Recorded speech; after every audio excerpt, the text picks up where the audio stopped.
What's up mga kadukal pa? Panibagong araw, panibagong vlog na naman. Ngayon pala guys ay mag-harvest na ng bango sa fish pond nila sir. Hindi pa naman talaga dapat sila mag-harvest ngayon pero titistingin muna nila kung pwede na ba talaga ang mga isda. Kaya na pang hinihintay nyo, tara samahan nyo kami.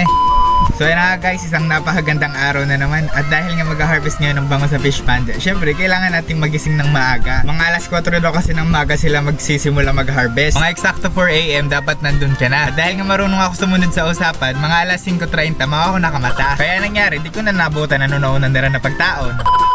So yun na guys, dahil na-late tayo ng kaunti, bali yung pangalawang beses na nila napagtaon yung naabutan ko. Pero okay lang naman kasi mas maliwanag na. Mas nakikita na yung mga nagsisilumpatan ng mga bangos. Kakatawa nga tignan guys, kahit na nag-iimod ka lang, pakiramdam mo ikaw yung bangos. Naging bangos ka lugod bigla. De joke lang guys, basta pakiramdam mo yung lasap na lasap mo na ang sarap ng mundo. 1 hour later. So yun na guys, sa wakas, ito na yung pangatlong pagtaon nila na abutan ko rin batog sa batog. Kaya sabay-sabay nating tunghayan kung gaano kaganda. Kaya mga naliun baga kita. Uy, yan lang. Uy, ito, may sunod pa din sila yan. Kaya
Ito sa iyo.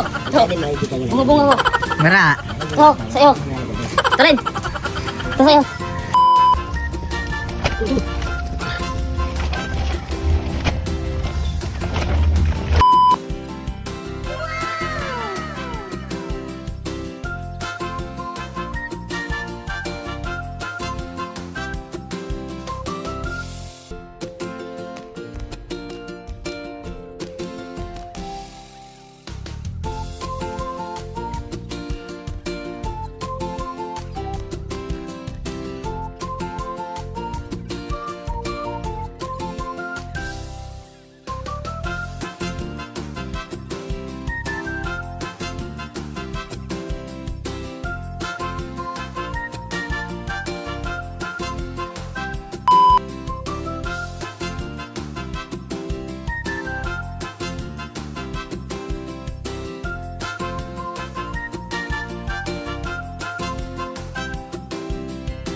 Years later. So yun na nga guys, dito nga pala itapos na sila maghingaw. Bali nakatatlong beses pala sila dito ng pagtaon ng pangke. Mga patatlong oras rin sila dito bago sila natapos. By the way, hindi naman pala nila inubos pag-harvest ang laman ng fish pond. Sakto nga lang talaga yung kinuha nila para dun sa mga nagpadaan. At dun nga rin pala sa mga nagtatanong kung sino ba talaga yung sir na tinutukoy ko. Siya po yun. Siya po yung may-ari ng fish pond, si Sir Prop. Akala kasi ng karamihan sa amin yun pero hindi naman talaga. Minsan kasi dun kami nakitambay sa fish pond. May kurokyos ko kasi dun. Habang nagtatambay kami, edi nagbabantay na rin kami diretsyo ng bangos. Pero minsan kami na rin mismo yung nagnanakaw ng mga bangos doon. Mga napulo na rin siguro yung mga nakawat me. De joke lang guys. Ano kami kawatan? Di man kami nangawat pero may tanda ako na makawat din sa suba. De joke lang guys. Badi maniwala makamang mabuo talagang tao din sa suba. 2,000 years later. So ayun na nga guys, pagka-uwi ko, lulutuin agad yung bangos. Kaya lang naman iparubok mo. Siyempre masarap di ba pag sariwa pa yung mga isda. Bali ang gagawin pala dito guys ay isasabawan lang tapos lalagyan ng suwa. At dahil nga hindi ko kapod yung mga dukal pa, edi si Papa muna magluluto. Kaya lang si Papa mo, si Papa niya, Papa nating lahat. Ay basta guys, imuda na lang niyo yung pagluto. Napagal na talaga ako kabo-voice over. So nagrereklamo ako. Ginusto ko ini baga. Ayo.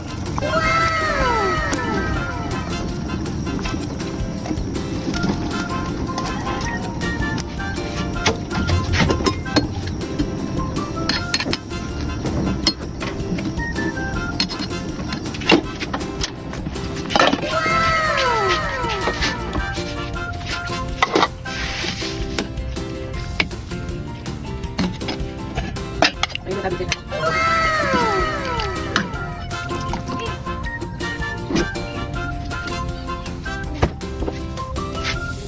Pagpatang sa bang sinabay na. 2,000 years later. So yun na guys, sa wakas tapos na rin, makakaon na. Kaya amos ka mo guys, makaraon. Masarap mo talaga guys magkaon pag may nililibak ka mo na tao. 10% karaon, 90% panlilibak. De joke lang guys, di man talaga kami nang lilibak. By the way, hanggang dito na lang siguro. Sana nag-enjoy kayo sa video to. Salamat!